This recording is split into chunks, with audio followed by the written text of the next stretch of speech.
Welcome to voice of Kollywood.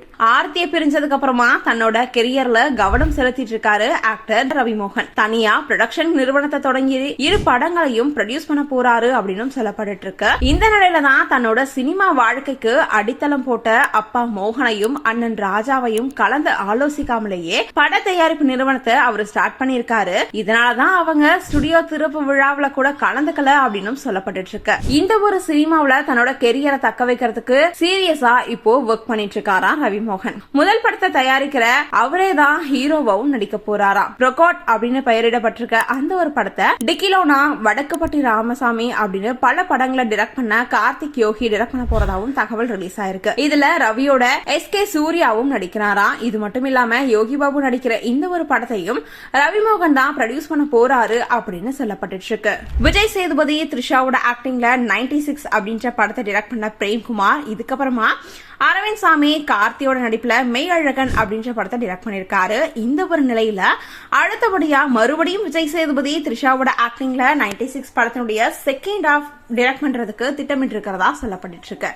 Premkumar இப்படி சொல்லியிருக்காரு. ஆனா 96 படத்தினுடைய செகண்ட் ஹாஃப பிரதீப் ரங்கநாதனை வச்சு அவர் டைரக்ட் பண்ண போறதா ஒரு செய்தியும் பரவிட்டு இருக்கு. இது பத்தி பிரேம்குமார் தரப்புல ரிலீஸ் ஆகியிருக்க ஒரு செய்தியில என்ன வந்திருக்கு அப்படின்னா, ஒரு த்ரில்லர் படத்தை டைரக்ட் பண்றதுக்கு தான் திட்டமிட்டு இருக்காரு. இந்த படத்துல தான் பிரதீப் ரங்கநாதன் நடிக்க போறாரா.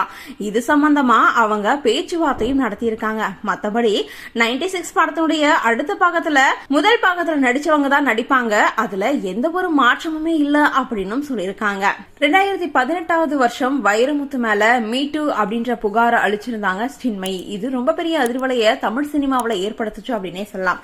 இதை தொடர்ந்து டப்பிங் யூனியன்ல முறையா சந்தா செலுத்தல அப்படின்ற காரணத்தினால இப்போ யூனியன்ல தலைவரா இருந்த ராதாரவி சின்மயிய டப்பிங் யூனியன்ல இருந்தே தடை செஞ்சாரு. இது மாதிரி பல பிரச்சனைகளை சின்மயி எதிர்கொண்டு வந்த நிலையில சமீபத்துல தக்லைஃப் படத்தினுடைய மியூசிக் லான்ச் விழாவில் முத்தமழை பாடல பாடியிருந்தாங்க. இது சின்மயிக்கு மிகப்பெரிய கம்பேக்கா அமைஞ்சிருக்கு அப்படின்னு தான் சொல்லணும்.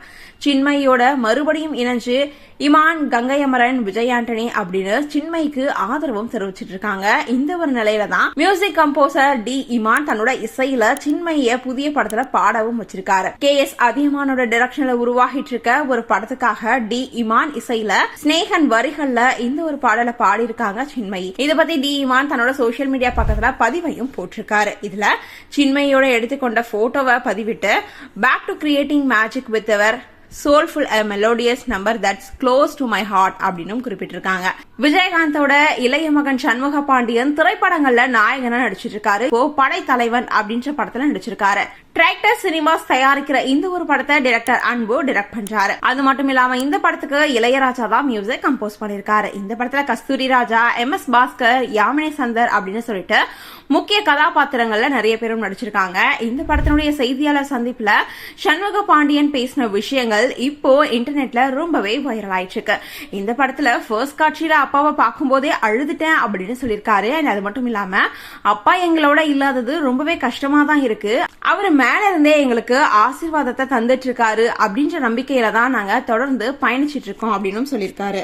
அப்பாவோட பாடலை எல்லாருமே யூஸ் பண்ணிட்டு இருக்காங்க. அதே மாதிரி நீ பொட்டு வச்ச அப்படின்ற பாடல லப்பர் பந்து படம் ரிலீஸ் ஆகிறதுக்கு முன்னாடியே இந்த படத்துல நாங்க வச்சுட்டோம். நிறைய பிரச்சனைகளால படம் தள்ளி போனதாலதான் எங்களோடது ஃபர்ஸ்ட் வரல அப்படின்னு சொல்லியிருக்காரு. இந்த ஒரு பாட்டை யூஸ் பண்றதுக்கு முன்னாடி அப்பா கிட்ட கேட்டோம். அப்பா சரி அப்படின்னு சொன்னதுக்கு அப்புறம் தான் இந்த ஒரு பாட்டை இந்த படத்துல வச்சோம். அம்மாவுக்கு படம் ரொம்ப பிடிச்சிருக்கு, எமோஷனல் ஆகிட்டாங்க அப்படின்னு சொல்லியிருக்காங்க. அம்மாவுக்கு நான் நடிக்கணும் அப்படின்றது ஆசை. ஆனா அப்பாவுக்கு உடல்நல சரியில்லாததாலதான் அவரோட இருக்க வேண்டிய நிலையும் இருந்துச்சு. அதனால என்னால நடிக்கவே முடியல. ரொம்ப வருஷம் கழிச்சு என்ன இந்த திரையில பார்த்ததுனால அழுதுட்டாங்க அப்படின்னு சொல்லியிருக்காரு. லைக் பண்ணுங்க, சப்ஸ்கிரைப் பண்ணுங்க. மேலும் அப்டேட்ஸ் உங்களுக்கு நேர்ல வரலாம்.